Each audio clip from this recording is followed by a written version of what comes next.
Okay guys, here we are with the ESM B model Stuka. As you know, I've already done a cockpit kit for the D model. I'm going to kind of retrofit the older cockpit in this and change the armor plating that would have been different.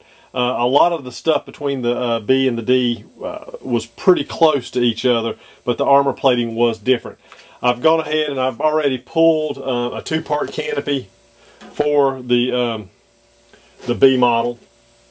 It turned out really nice. It just joins right where the framework meets between the front and rear canopy.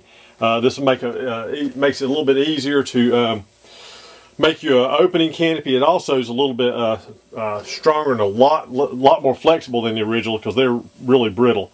Anyway, I've already marked it off. If you looked at the other video, I've already marked this one off the same way, except for this is 3/16 inch in compared to before with the 1/8 inch.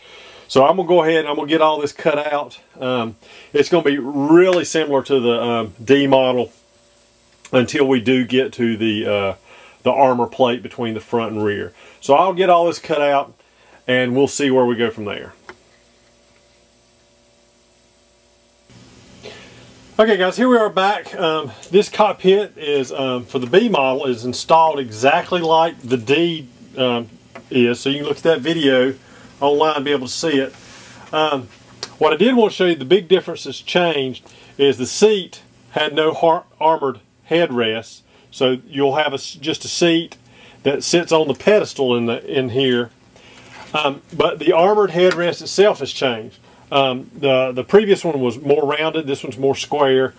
I went back to the some documentation like on the squadron walk around and found the headrest that was for the earlier models. Anyway, I have made this one as a 4-piece, just like the other one was. You cut the all the pieces out individually, and these two pieces fit inside on the back to make it nice and rigid. You just glue those pieces in with the Model Masters glue. You can cut, this is a 1/4 inch thick, and you can cut this down to whatever thickness you want to make that armored headrest. But the way you need to open up these holes, because you can see I have made this where you can actually use the ventilation system that they used.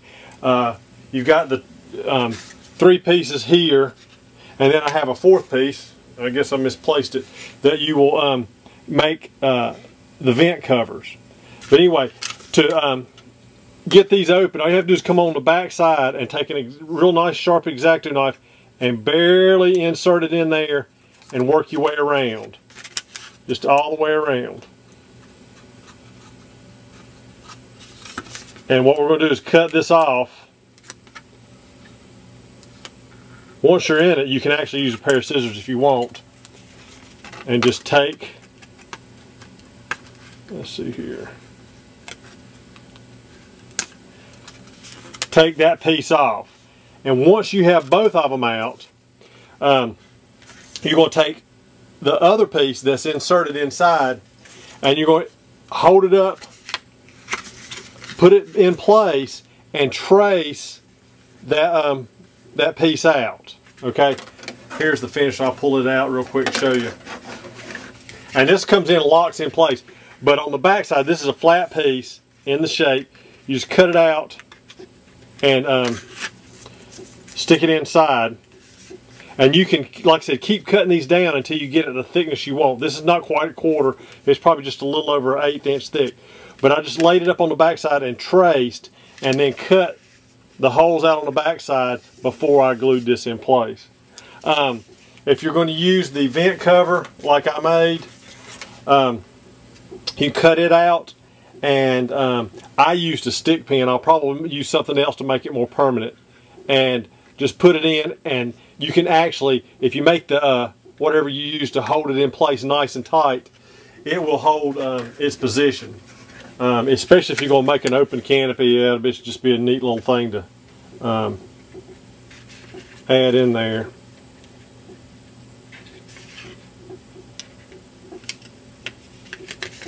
But if you hold that tight, if you find something to hold it tight, you can put, change the vent locations to allow it. In the real one, allowed the air to go through. But anyway, that's really easy to make. It's just held together by tape here temporarily.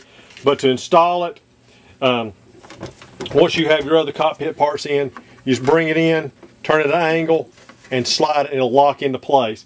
And your final location of the headrest will be according to your canopy.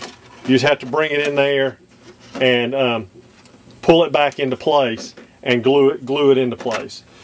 On this, you can see that I have everything cut out. I did leave this former here temporarily. I personally will probably go ahead and remove at least the top piece here to get rid of it and open it up a little bit. I may go ahead and remove both because on the back side of the headrest, you'll still have the two radio boxes, the one down below and one up above. Those will still be put in place. Like I said, look at the D model video and you'll see where everything goes and how to set up the servo and everything. So this one goes together exactly the same as the D, except for the headrest itself. The headrest is pretty easy to put together. The seat does no longer has the armored headrest up above it. And but I'll go ahead and get this all together and see if I run into anything else before we finish up this video, and I'll be back soon. Okay guys, we're back. I got everything painted, everything installed. I wanted to go over it real quickly with you. The armored plating here is built just like I explained earlier. You do have the two radio boxes on it. They go just below the air vents. You need enough separation that this one will able to bend a little bit so it can match your angle of your canopy.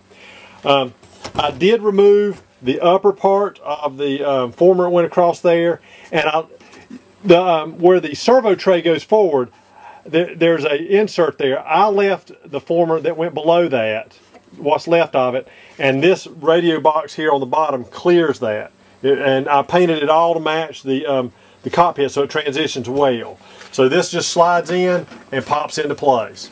Alright, going towards the back, at the rear canopy, you have the MG15 that's in there. I believe it's the MG15.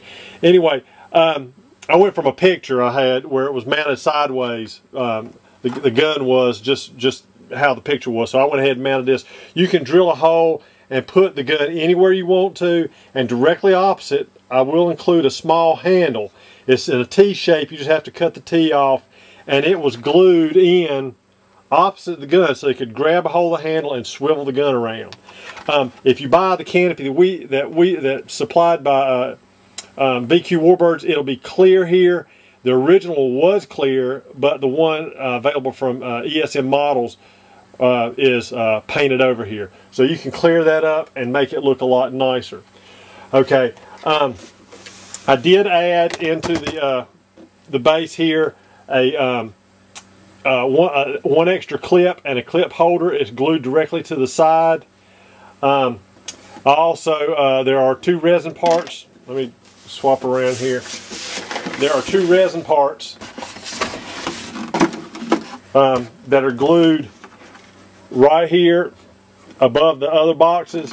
Your seat is a 3-part seat that you put together. There's a pedestal that glues on top of the ABS pedestal, and then the seat is in 2 pieces. It's pretty self-explanatory. And if you need some help, I can show you that. But I would say review the D model. Video. It shows you how to install all this basic structure. I mainly wanted to show you the armor plating and the new gun. If you have any questions, feel free to give me a holler, and this will be available through VQ Warbirds, and of course you can get a hold of me from tiesplanes.com.